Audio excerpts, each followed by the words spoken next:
today's Alliance meeting. As you know, we're really excited that we'll have Brenda and Kelly tell us a little bit about trust-based philanthropy. I'll let Kelly kind of introduce that part, but just wanted to acknowledge a couple of things. Last time we met, we've been dealing a lot with COVID, RSV, and flu shots. Hopefully you all have been getting getting updated and protected. I know we also averted one federal shutdown. I believe that we are still in the midst of being speakerless. So we're also waiting to see what happens with a second government shutdown, but really hope that that will also be averted before November 17th. And just as we got started, I also wanted to just ask everybody to pause for a minute and just acknowledge the violence around the Middle East and kind of, think about the situation there. But with that, we can go on to the next slide. But, wanted to kick off the meeting, just really thinking about a couple of quick updates, and then I'm excited to turn it over to our main presentation. First, our annual meeting is next month at this time. And so we have, as you all hopefully remember, moved our November and December meetings to an early December time. We'll look forward to telling you some of the highlights of the annual meeting then, as well as some of our thinking about where we hope to go next with our campaign for the public's health. It is also Health Literacy Month, so just wanted to acknowledge the exciting time that NIH and CDC and other organizations have kind of celebrating the importance of health literacy and raising awareness about the importance of understandable health information. I know many of you all also had meetings, like a public health law conference next week, sorry. So there's a lot going on right now, so we really appreciate you all joining us. With that, I'm really excited. I will turn it over to our colleague Kelly, and we will get started with our discussion about trust-based philanthropy with Brenda, Solorzano, and Kelly. Thanks. Thanks so much, Angie, and thanks for attending, everybody. We're so happy you're here. So delighted to be in conversation with Brenda, and we can let's pull those slides right down, and we'll have just a speaker view. So really the conversation today is focused on this concept of the need for a paradigm shift. We know there's a need for a paradigm shift in public health, in the way it's practiced and supported. We know I know, and Brenda knows, there's a need for a paradigm shift in philanthropy, in the philanthropic sector, of sometimes how we hold power and go about our work, and really in the world in general, for that matter. I was hoping, I wanted to lead with a quote that I came across from Anurati Roy, who is an author and political activist. And I think it kind of captured the essence of our focus today. And she writes, historically, pandemics have forced humans to break with the past and imagine their world anew. This one is no different. It is a portal, a gateway between one world and the next. And so it resonated with me as we imagine a public health system for the future. What is the gateway to get there, and how does philanthropy support and sometimes impede those efforts to realize kind of a world anew? I personally have spent years in the philanthropic sector, pushing on a paradigm shift myself around practice and culture. I'm so excited to be in conversation today with Brenda Solorzano, ultimately one of the foremost leaders in philanthropy, calling for a shift in new models and approaches. Raya, you can toss in the chat a little bit about me so I don't have to go through who I am. I know some of you are familiar with my name and my face here, but you might not know my background in philanthropy. So I'm just adding that in. And I just want to focus on a welcome to you, Brenda. Brenda is the CEO of the Headwaters Foundation. It's a place-based funder focused on realizing health and well-being in communities and tribal lands in Western Montana. She is a provocative leader with decades of experience in health policy and community health issues, and is also the co-founder of the Trust-Based Philanthropy Project, which she will talk more about as we get going here. The model Brenda has developed at the Headwaters Foundation is a paradigm shift, and it puts philanthropy accountable to community and community at the center. So Brenda, welcome. We're super happy to have you here today to talk about your model. And I wanted to start with you, just a little bit of the notion of community. We hear many in philanthropy talk about and propose that, oh, community are those, those are the most, who are the most impacted, the most proximate to the issues, have the most knowledge. And yet that there's a disconnect sometimes we see from that kind of offering and then the practice, actually seeing that. Sometimes I see funders that don't know how to truly do that well. And other time I see, many times I see funders that, and especially boards, that have trouble letting go of power to allow for a really truly community-centered model. And so I'd love for you to share a bit of your views as it relates to community as experts, and then segue that into the origins of the Trust-Based Philanthropy project. Yeah, thank you, Kelly, and good afternoon, everybody. I'm really delighted to be with you. I'm sitting in this box because I'm in transition from one place to another. So at the Austin airport, sitting in a box, talking to you. But I'm really delighted to be with you, especially because the very beginnings of my career actually was in public health. So I've always had a fond appreciation for all of you who do this very important work in our country. This notion of community expertise has been something that I have been thinking about for a long time. I've been in philanthropy for almost 20 years now. And the first 15 of those years, it sort of seemed like foundations spoke about community being experts, or about wanting to center community, or about listening to community, or people with lived experience is the more recent terminology we're hearing.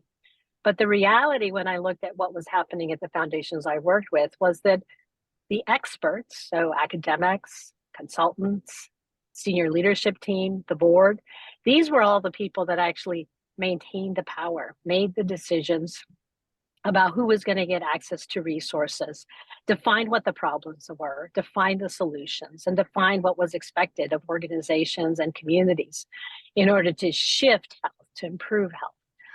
And what I learned was that there was a disconnect, as you said, Kelly, disconnect between hearing what we were saying in philanthropy and actually experiencing what we were actually doing.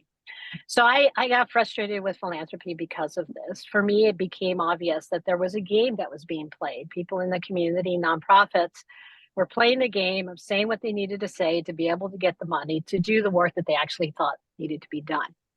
And inside philanthropy was asking all the questions and trying to make organizations hop through all these hoops in order to be able to access those resources. And it was all a game. I had played the game as a nonprofit, trying to raise money for my position, and I had played the game as a program officer at Foundation Lab. So I stopped to ask myself, how do you actually center community? How do you actually share and seed power? And it really comes down to going really down into the community.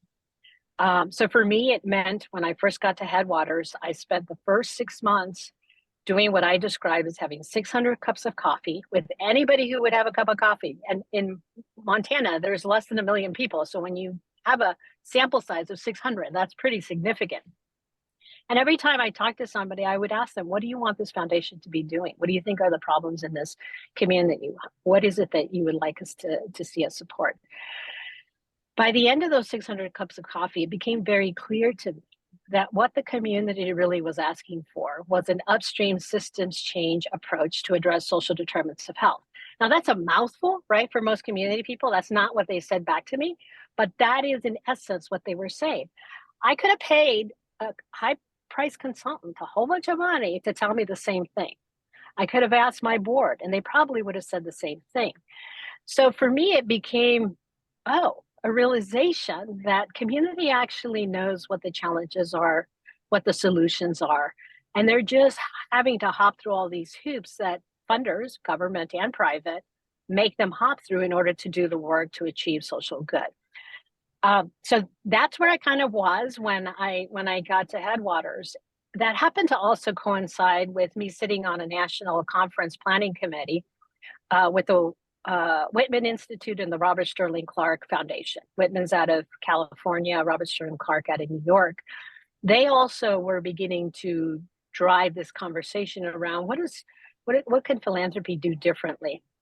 And the Women Institute in particular had heard from their grantees that they wanted them to be in trusting, authentic relationships. So it was this grouping of 3 random foundations that were sitting on the conference planning, all 3 of us say we want to do this differently, that led to the creation of the Trust-Based Philanthropy Project.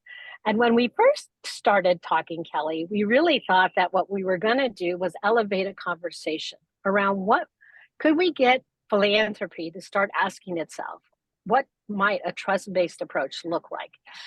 And we launched it in 2019. Well, what happened in 2020, as we all know, changed the world, both because of the pandemic, but also because of the racial reckoning that was happening in the country. And those 2 things created a ripe environment where philanthropy began to ask itself, how do we get out of the way? How do we support these organizations? How do we streamline the processes? And so it was this window opening that created an opportunity for trust-based philanthropy to become a potential answer to what might it look differently. Then the other thing I want to share with you, Kelly, and with everybody else, is that a lot of people think about trust-based philanthropy as a grant-making practice. I actually think about it as a values-driven practice, where you actually are thinking about how do you create a more equitable process in every system and structure that exists in society. And that includes philanthropy. And how do you use a values-driven approach to change the way that we do our work so that we actually are being accessible, transparent, equitable, and all the other things that we say we are, but that our practices don't necessarily coincide with. Yeah, I see that so often where foundations, and I work more specifically in family philanthropy, but often have articulated maybe a set of guiding values that they share with the world and share externally with their partners.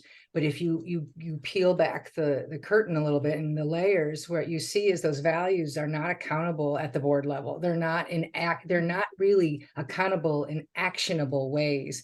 And so a values-driven process is an essential piece but then to try to teach funders to now turn it into action-oriented approaches and models. And so you did that. You have done that and built that at Headwaters over time. You have made a lot of mistakes and figured out, those parts of pivot and adaptation. So would love for you to share with the group a bit about what is trust-based philanthropy and your kind of 600 cups of coffee. I don't know how you weren't like flying, but what did that look like in building the Headwaters approach? What were some of the lessons learned, the principles that are guiding you?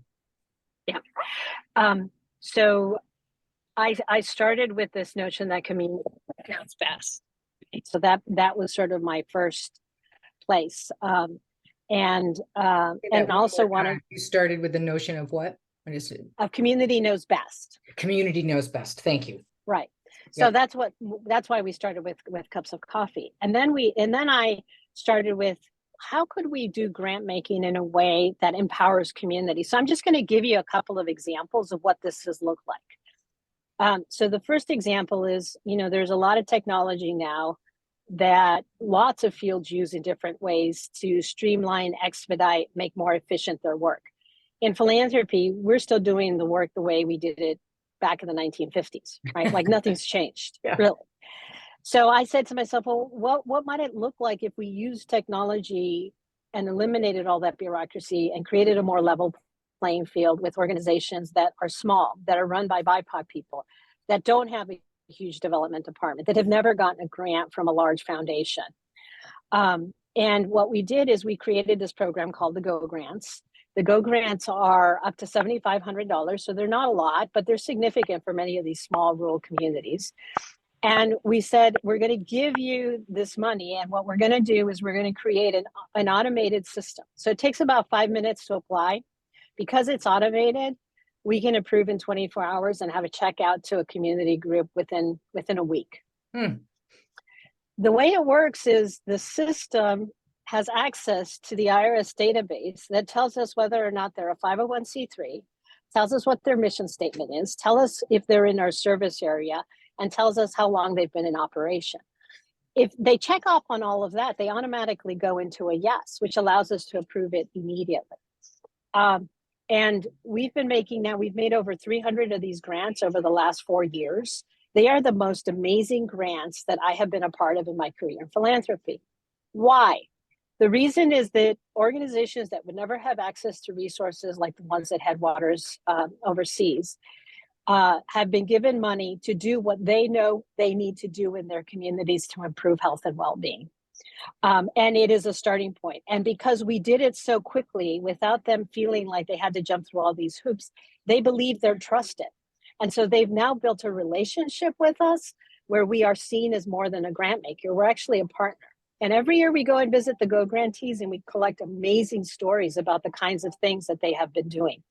So that's just an example of like transforming it, right? Eliminating the due diligence, because really in reality, the only thing we need to make sure is they're an eligible organization, they exist in our service area, and they're mission aligned. End of story. But Brenda, so that's an example. How did you even convince your board of that? What does that look like to allow you all to just be moving resources out the door without the quarterly board meetings that have to approve it, all the dockets and all of that? Because that is such a standard practice, which hand ties a lot of good impact efforts. Yeah. In my board, a lot of people will say, Brenda, you got to start this foundation. That's why you got to do it differently. Well, I would tell you that my board looks like any other foundation board. We have our lawyer, we have our hospital CEO, we have our accountant, we have, all the business leaders in the community. So they all bring the same kind of perspectives and paradigms that almost any other board brings. So when I brought this idea to them, yes, they were nervous about it. But here's how I pitched it to them. I said, look, we are one of the few organizations in Western Montana that has access to resources that are about social change, right? Let's make these little grants. Let's take the risk. What's the worst case that goes wrong, that could go wrong? Somebody doesn't actually do what we think we wanted them to do. Okay. Let's just try it. And initially they were up to $2,500 because everybody was really nervous about what was going to happen with this. We slowly increased them over the years because we've seen that nothing has gone wrong. And we piloted it, right, with them initially. And now they love it. And every year they grow. They themselves say, we need to put more money into Go Grants because that's where the amazing work is happening in rural Western Montana. So experimenting, creating opportunities, educating people around, it's a risk, but we're the ones that should be able to take a risk. And then here's another example of where I had to really push the board. In those 600 cups of coffee, our community said, we really want to work on social determinants of health. As I mentioned, one of the areas that kept coming up was early childhood as an issue that they wanted to work on. So what we said to all the communities that had larger towns, we said, we're interested in funding community efforts that are multi-sector around doing something to improve early childhood, and kind of left it at that. We then held a county meeting in every county that we're working with, and we invited people to come. We put up the criteria of what usually funders look for in a good organization, and then we asked them to nominate who they thought in their community could play that role. And after they nominated, then we asked everybody, pull out your cell phones, and we're going to vote. In that room were high school students, parents, educators, doctors, hospital CEOs, and everybody voted. Everybody had an equal vote.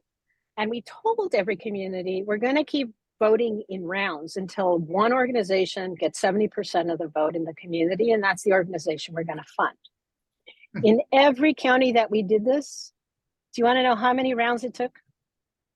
One to get to 70%, because community knows who has the capacity, expertise, leadership, trust of the community to be able to galvanize people.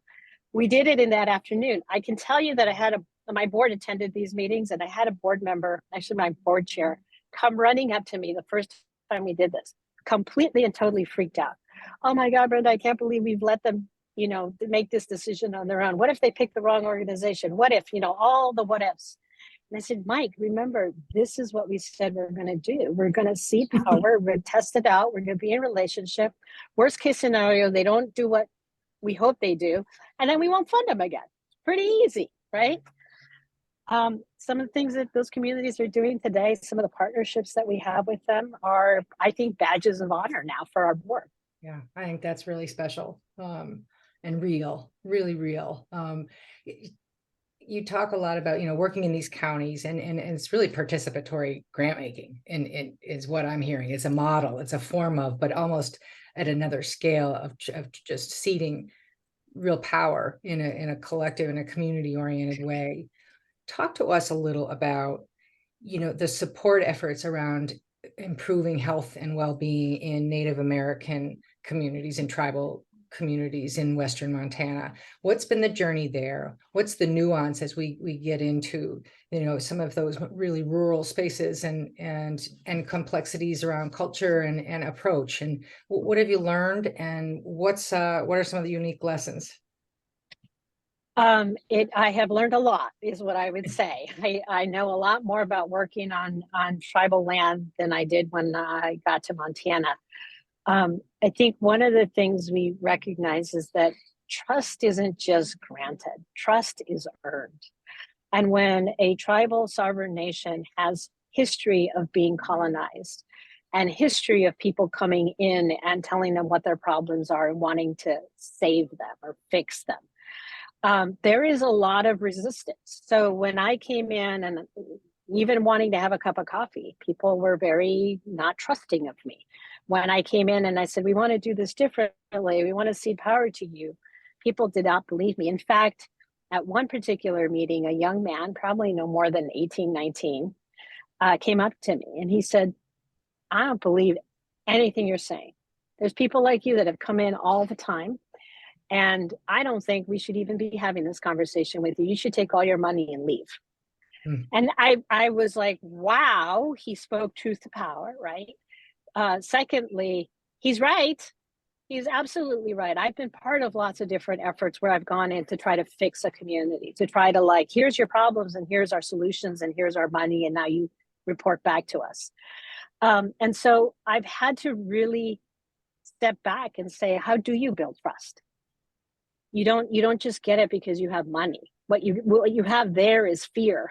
What you have there is desire to be somebody that meets expectations of an organization, but you don't really have trust and you don't have relationship. So the amount of time and energy that I've had to be intentional about being on the reservation, about meeting with people, about creating relationships, and about throwing out sort of some of the white dominant practices that I had learned, right? So I was always on time and had an agenda and wanted to get in and out of the meeting. In tribal land, I have to sit for an hour and listen to community talk about community or talk about their grandma. And that's part of the work. So really changing even my own personal approach and understanding of how to work with community and how to work with tribal communities, and being very understanding of the fact that in those communities, I'm working with a sovereign nation, which is very different than working with a nonprofit or working with another kind of entity. And so it's been a huge learning process that has required us to go back to our values, that has required us to step back, that has required us to be open to, I'll call it constructive feedback about when we're not being consistent with what we say we are or who we are. And that all has been a learning and growing process for sure. The other thing that I just want to add to this is we've also recognized that we have to be very careful about who we mean by community. So in a tribal nation, we've gotten in a lot of trouble by going in and wanting to work with people in the community when it's defined very differently by different segments in the tribe. So for example, there's some folks that believe that the community are only enrolled members. There's other folks that believe that anybody who identifies as Native is the community. Right. And there's other folks that believe that anybody who lives on the reservation, whether you're Native or not Native or partial Native, you're part of the community. And here we are in the middle of all of those dynamics in politics and having to work through who really speaks for community? Who is it that we're talking about? And how do we build those appropriate relationships? It makes me think of, I mean, you have done some personal work. You have done some real hard look at what it means to build trust, what it means to change the norms of how we practice and think, and our implicit biases at times that come to be. What does it take for you, and how do you cultivate a team of people at Headwaters that can understand cultural capacity like that can show up in certain ways? I think about program officers who I often see, they're young, they're super, super smart, but boy, then they're handed millions of dollars to be the gatekeeper of, and they're thrown out there to have conversations with people in, the community or nonprofits. And that is hard to know how to hold that power, and it can be abused at times, maybe even unintendedly. So what's it been like for you to try to build a culture of that competence, that kind of trust-based practice? Has that been challenging at the staff level?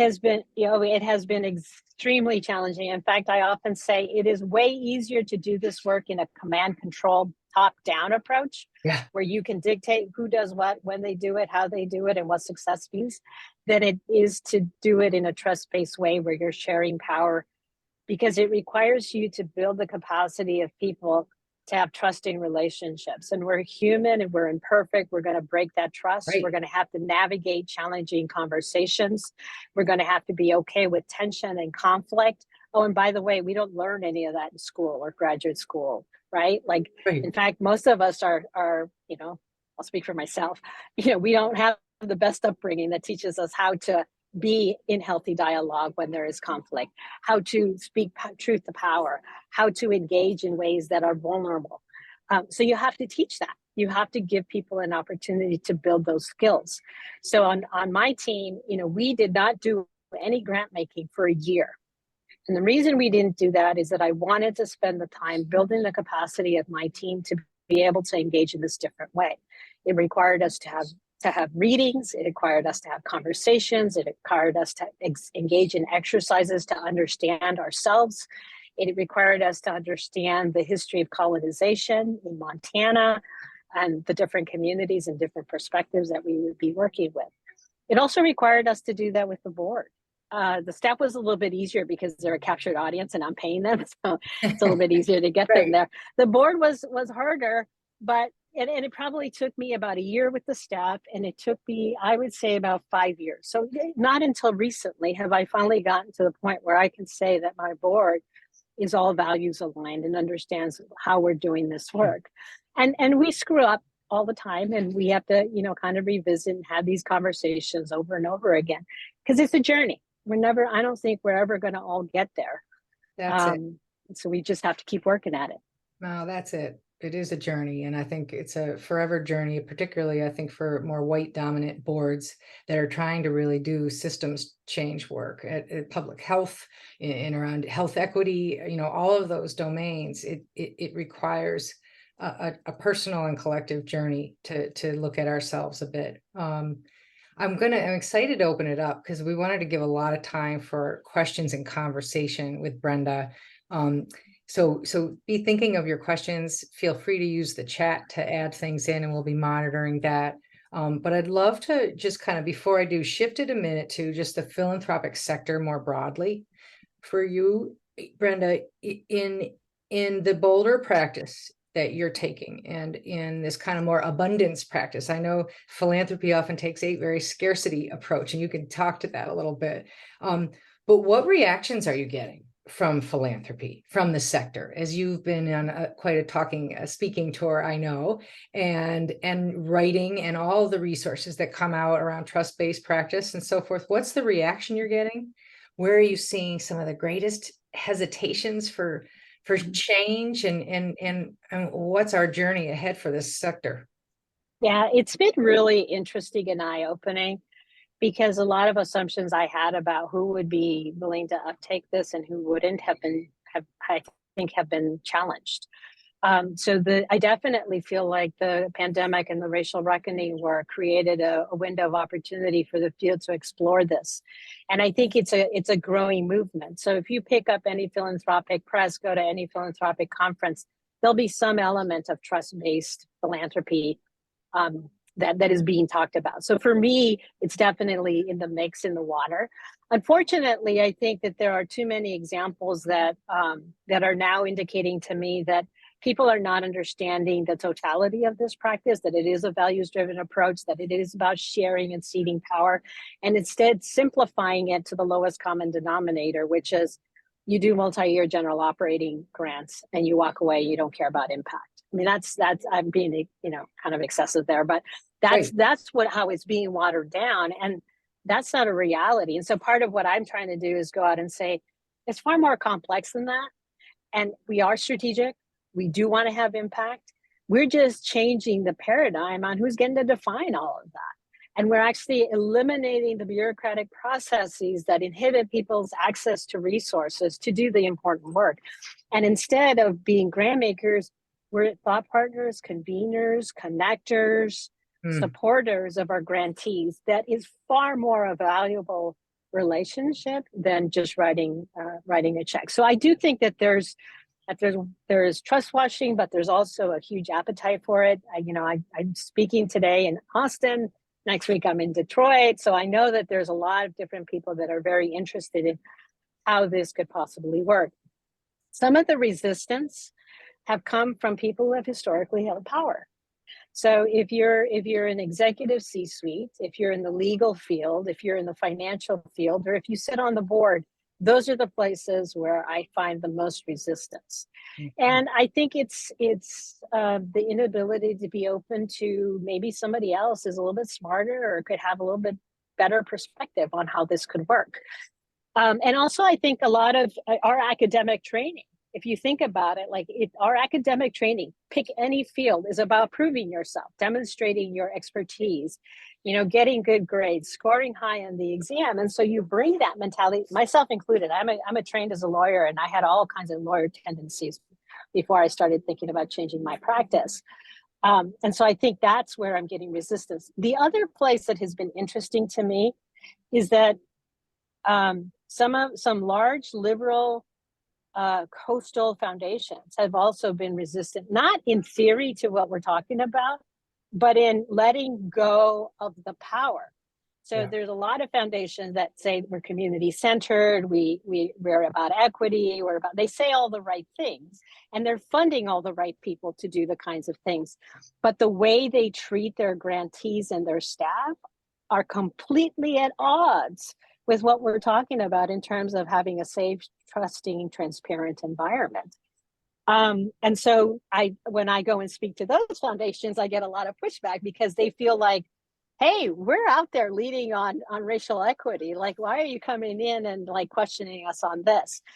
And I would argue it's because it's really hard. No matter where you come from, what color you are, what religion you practice, who you love, it's really hard to let go of power. Yes, full circle. Absolutely. Angie, Raya, maybe we could take down our pins and see everybody, and would love to invite, those of you watching and listening in to come off mute, to raise your hand and come and ask Brenda or myself a question. We'd welcome that. And thanks, Brenda. Judy Monroe, I see your hand. It's good to see you. Hi, good to see you. I'll jump in. So first of all, congratulations, Brenda. I mean, really, really refreshing. And I'm a big believer in the course of my own career. You've really flipped the script. And I think many times when we flip that, you can get transformative change and things that will never happen if you keep doing it the same way. The one thing I wanted to unpack, though, with you a little bit more, I heard you say on the front end that there were I think you said nothing went wrong. And you've given 300 grants in 4 years. So if nothing went wrong with 300 grants going out, were there any near misses, or how many? And I asked this out of our own experience at the CDC Foundation, where when you have philanthropic funding, that's different than federal funding. And we've received federal funding, particularly in the pandemic, that we pushed out to a lot of CBOs, a lot of community-based organizations. I don't know if Lauren Smith's on the call, but it's created a bit of a tension among our team, because I've got the team that wants to do completely trust-based funding. And then I've got requirements to report on federal funding, which, as you know, can get pretty rigorous. And I've got the financial folks going, whoa. We've got to have more to this. And but I would love to hear a little more granular about your experience with 300 grantees. Yeah, I would say it depends on what you mean by, failures or near misses, because I don't have any stories of anybody running away with the money and going to buy a car or whatever. So I don't have any of that. Excellent. I do have a couple of examples. I'd probably say like 6 or 7 of the grants that have run a spectrum of an organization was not really doing what they said they were doing in the community, and then we found out about it, and then we went back and had a conversation and realized, oh yeah, they're not doing what they said they were doing, and so we're gonna no longer fund you. And then we've had some community groups that have been singled out by other folks in the community about not doing the right work. Yeah. And that has been more local politics, really, than anything else. And so you could, I felt like I can't be a referee and pick who's telling me the truth here. But from my perspective, we've probably awarded something like $5 or $6 million now of Go grants, and we probably have 6. So that's probably like $50,000 that maybe didn't accomplish what we had hoped. That's not a bad return on investment. And when you think about, the private sector that invests, you take Silicon Valley, how many investments do you think they had to make before they got Apple, or before they got Google, or before they got, fill in the blank? They lose gazillions of dollars trying to find that one thing. In philanthropy, we don't want to waste a penny. And in the process of that good intention, I think create bureaucracies that maybe don't prevent that one penny being taken away and not used to the best use of what you would hope. I think the other thing is, I'll just name, it's a little bit harder in a government setting because of the government accountability, back to the public around public dollars. And so I think you do need to take that into account. So what I would say to government funders is, you may not be able to do what Headwaters has done, but can you ask yourselves, where are we holding power? Do we need to hold power? How might we share or change that? And so it may not be, you won't have Go grants in the government, I get that, but you might have something that streamlines it, something that gives more power back to the communities and the organizations that you're working with. And then the other thing I'll share with you is that we think about our relationships not only at the grant making stage. We're in relationship throughout the life of the grant and even after the grant. So we have a good sense of who's doing good work and who's not doing good work. And so in those instances where things are falling apart, and in other programs that we have had nonprofits that have failed at what we originally agreed to would be their body of work, or there have been reasons why things have fallen apart. The simple fix to that is we don't fund them again. And we learn from it. And then we use that information to hopefully make better strategic investments as we move forward. And I think that's sort of the thing, is we're not just writing a check and walking away and we don't care what happens. We're in a very different kind of relationship that actually elevates up the accountability from them to us and us to them. Yeah, thanks. You actually answered my question beautifully, because where I was going with this was trying to tease out what's the acceptable rate of those that you may not fund again, or may not, they may not do what you said, however you want to characterize that. Not unlike the practice of medicine. If you want to, as a surgeon, you've got to take out some normal appendices to get the pathology, right? I mean, there's an accepted rate of a normal appendix. I don't know, maybe that's changed with new technology, but back in the day. But there's rarely anything that we do in life that's 100% that you're always going to hit it. So what's the acceptable? Is it a 5%? Because that could be really good if 95% of your investments are doing exactly what you need. Then accepting that 5%, whatever you want to characterize that, is maybe a message for philanthropy that's That's or whatever that percent is. Yeah, and I think every organization that is a funder needs to determine what's their level of risk and what's their level of tolerance of something not working out in this context. Yeah. Instead of taking the approach of like, we're going to do our darnest to make sure nothing goes wrong. And I'll tell you, as a nonprofit who funded for my salary and my team's salary, we didn't do a lot of the stuff that we told funders we were doing.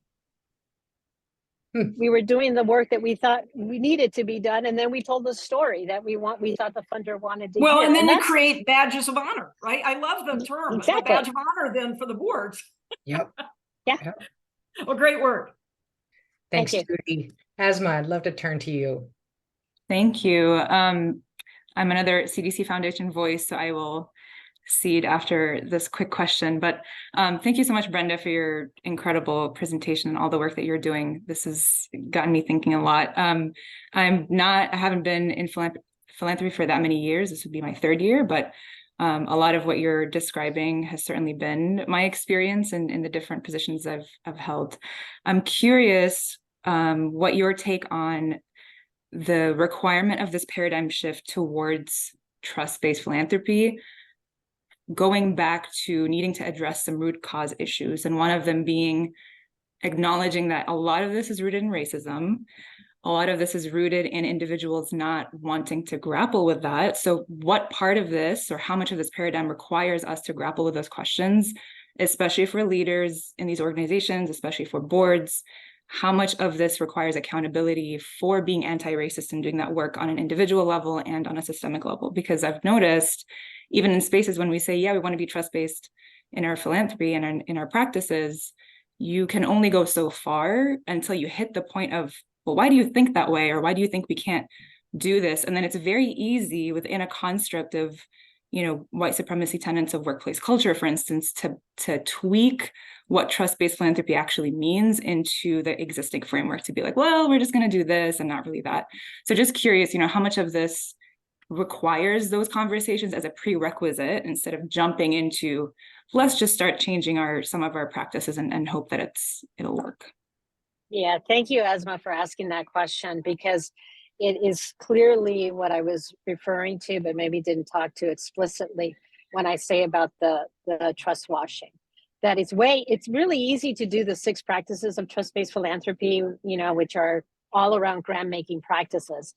It's much more difficult to do the 4-dimension work of trust-based philanthropy, which is around leadership, culture, those elements that if you don't actually start addressing equity, racial equity, all the isms that exist in our society, you can't really do this. And in fact, my secret ploy when I first started doing this work in Montana was I wanted to be able to start talking about colonialization and all of the isms that exist in Montana. But as a brown woman coming from California, no less, I did not feel that I was the right person to be leading that conversation in Montana at the time. But I could engage them in a conversation about how do we center community? How do we cede power to community? That felt a little bit easier.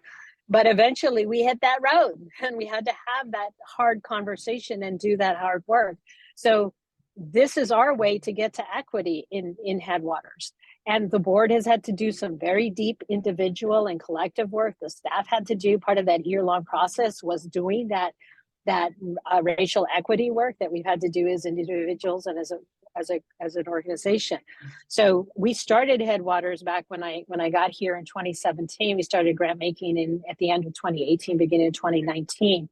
And during that whole time period, we've been doing this racial work.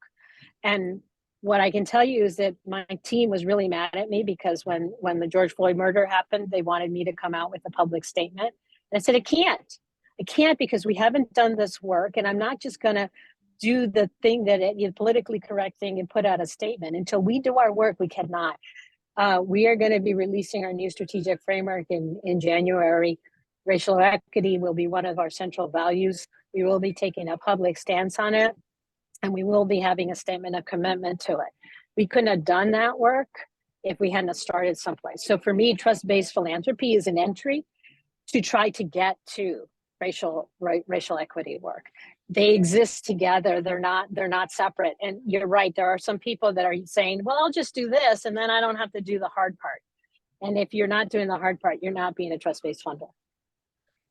And as what I would add a little bit of a nuance too is when you start working and looking at governing bodies with the boards, there is such a continuum of comfort and willingness, right? You have some, I mean, I was one of those pounding my fist all the time, like we need to learn this and do this and be accountable. And then I had others that didn't understand what social justice ultimately meant. And so there you have such a wide range on a continuum. And lesson learned there from a former foundation trustee is that I was pounding my fist too loudly, and I was pushing and shaming and blaming and pushing people away, instead of building a mini movement on the board to come along a journey that we bring everybody along to define why collectively, why do we need to learn this and push ourselves to learn this? And how do we bring ourselves along as a collective and also have respect and empathy and honor those that may have a little bit more of a trickier journey and comfort around it. So I am looking at time. I would love to bring Steve in and then Cameron, and then I think we have time for those two. And then Maddie Fry, though, before we turn to you, Steve, Maddie put a question in the chat around, Brenda, what does accountability to communities and with communities actually look like? Maybe you could touch on that real quick, and then we'll turn to Steve and Cameron. I'd love to have more time to talk about that one, because I think accountability is a big part of having trusting relationships. What I can say is that accountability to community means that you're actually living your values, and you're giving people the opportunity to give you the feedback about whether you are or you're not. So my proudest moment was when I got called out for not living my values by one of our grantees. I was like, okay, now I know that I actually am starting to be accountable, and people are empowered to tell me what they need to say when I'm not being consistent. So I'll leave it there, because I do want to make sure we get to Stephen and Cameron, but I would invite anybody to reach out to me who wants to learn more about how I've been thinking about accountability, impact, learning, and evaluation. I have a whole spiel I can talk about that. I know that's a whole nother alliance meeting. Right. Thanks for the question, Maddie. Steve. Yeah. Hello again, Brenda. I just like to know, what is your just overall strategy to try to move the field towards this approach? And is there anything a group like this can do to be of service? Yeah, thank you for that question, Stephen. When the three foundations that started the Trust-Based Philanthropy Project got together, we just wanted to elevate the conversation. We have since now started to realize that this is actually a movement that we're building in philanthropy, and that we need more people to be talking about why this approach matters and why it needs to become the standard practice, as opposed to sort of the unique fun thing that we hear about when we jump on a conference call or go to a conference. So I think if there are ways for you to talk about this in your own settings, to ask the question of where are we holding power and how can we see more of that power or share some of that power, will be important. If there are foundations that are doing this work in your community, to elevate them as examples.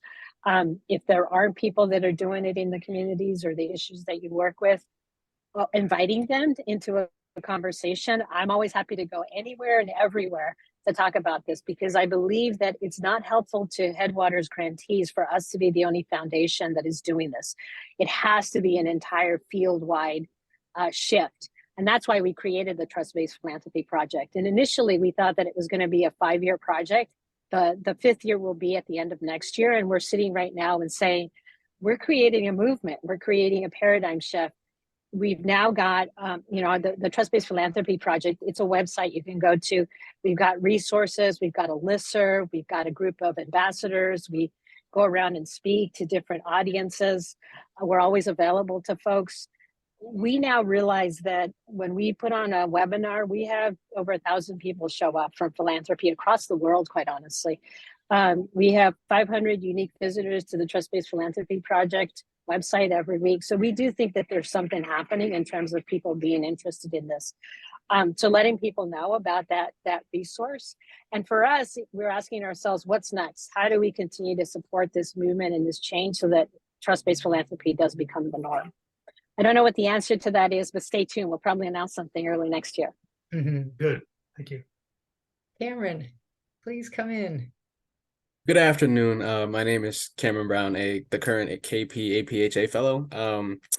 You had previously mentioned receiving pushback, and I was curious, how do you navigate the resistance and getting everyone on the same page to collectively achieve the ultimate objective of bringing about transformative change, as well as how do you determine which cause is most imperative to support?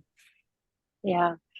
Pushback is hard, and I have to be honest that it depends on where I'm getting it and what form it comes in. And there have been times when I've taken it very personally and I sort of want to give up, because it's hard when you're being bashed over the head around something that you believe in so passionately. But I can always fall back on the things that I've experienced, the things that we see happening in Western Montana, the amazing stories of what's happening across our state by the work that we're supporting, that give me the firepower to fight back against the pushback. And I think that's what's been really interesting for me, is that taking these risks, taking small steps, trying things out, succeeding, that those little successes build upon each other. And so that becomes the pushback to, whatever pushback I'm getting. And I think that's been really helpful. Your second question was your second question, Cameron? How do you determine which causes are most imperative to support? Yeah, so for us, it's all driven by our communities. The 600 Cups of Coffee developed our strategic framework. Our grantees developed our theory of change. We had this one exercise when we were trying to figure out, okay, you want us to work on social determinants of health? That's a lot. Let's narrow it down. We asked everybody to give us. We invited people to community meetings, and in those meetings, we asked people to write down their best idea for something they would want to see funded in their community to address the social determinant of health. And then we had them write it down on a card, and we had everybody stand up and then pass the cards around. And then we had everybody stop, read the idea, and rank it on 1 to 5, 5 being the best idea ever, 1 being it's an okay idea. We repeated that process 5 times. And then the cards that got 25 points were the ones that we elevated. And from that came early childhood. So it's one of the areas that we now fund. And it came strictly from that community-driven exercise.